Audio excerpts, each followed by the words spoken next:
Bapak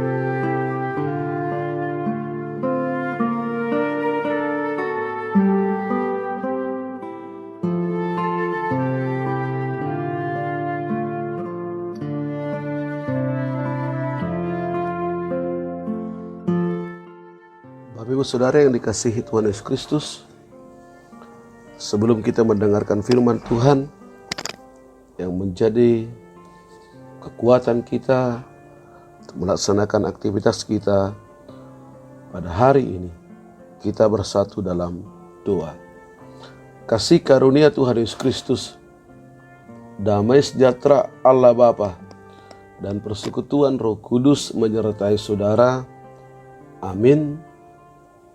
Firman Tuhan menyapa kehidupan kita pada hari ini tertulis dalam 1 Samuel 7 ayat yang keempat.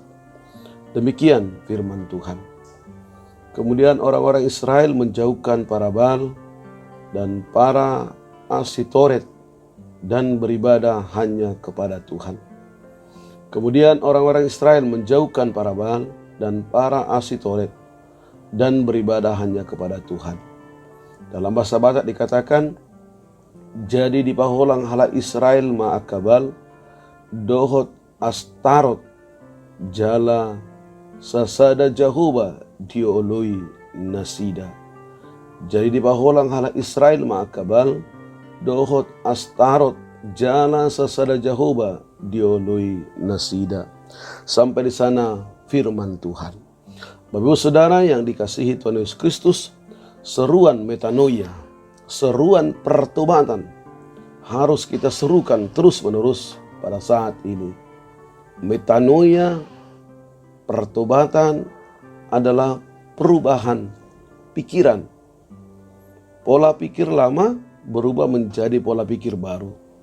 Cara pandang lama berubah menjadi cara pandang baru. Perubahan hati atau pertobatan. Gereja-gereja harus bermetanoia. Orang Kristen perlu bermetanoia.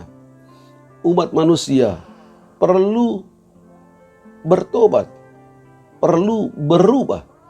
Kalau tidak, kita tidak bisa hindari bencana alam demi bencana alam yang sudah mengancam di depan mata. Hal ini yang dapat mengatasi permasalahan yang kita harus hadapi, yaitu krisis pangan, kelaparan, perang, penyakit, kehancuran, serta kegelapan. Perubahan perilaku yang diperlukan pada saat ini. Berubahlah. Bahasa Batak mengatakan, molo sumuba mako. Hal inilah yang disuarakan oleh Samuel dalam 1 Samuel 7 ayat yang ketiga. Demikian firman Tuhan.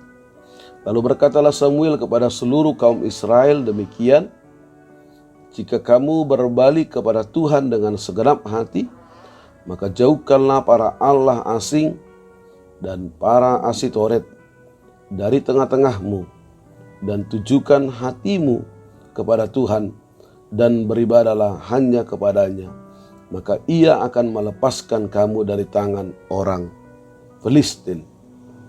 Bapak Ibu Saudara yang dikasihi Tuhan Yesus Kristus, Samuel dengan tegas menyuarakan pertobatan kepada bangsa Israel, meninggalkan dewa Baal, meninggalkan Asitoret. Asitoret adalah nama dewi orang Babilona, dinamakan Istar, dan oleh orang Yunani dikatakan Astarte. Dewi Asitoret termasuk dewi yang tertua dan paling luas penyebarannya di antara para dewa orang Semit. Di antara bangsa-bangsa Semit Barat, dewa ini adalah dewi kesuburan. Dewi ini adalah dewi kesuburan. Oleh karena itu, upacara penyembahan dewi ini sangat menjijikan secara moral. Baal merupakan dewa utama di antara bangsa-bangsa Finisia dan Kanaan. Dalam tulisan-tulisan ras Samra, dewa ini disebut sebagai putra dewa Dagon dan merupakan ahli waris tahta El. Baal adalah dewa kesuburan yang bersemayam di langit, dari mana dia menyuburkan tanah dan dengan demikian juga mengendalikan alam. Agama Baal sedang populer ketika Israel menyerbu memasuki Kanaan, dan persamaannya yang banyak dengan penyembahan Ibrani terhadap Yehova menjadikan agama Baal dengan cepat bercampur pada banyak komunitas Israel. Pelayanan Nabi Elia dan Elisa ditujukan untuk menentang penyembahan Baal, dan sejumlah raja ikut bergabung di dalam usaha tersebut. Tabut Allah memang sudah kembali ke wilayah Israel, tetapi perkenan Allah belum. Kekudusan Allah tetap menghajar umatnya yang memperlakukan dia secara sembarangan.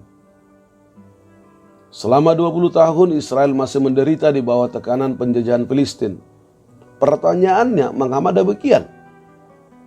Jawabannya, karena mereka belum bertobat, belum berubah, dan sungguh-sungguh berpaling kepada Tuhan.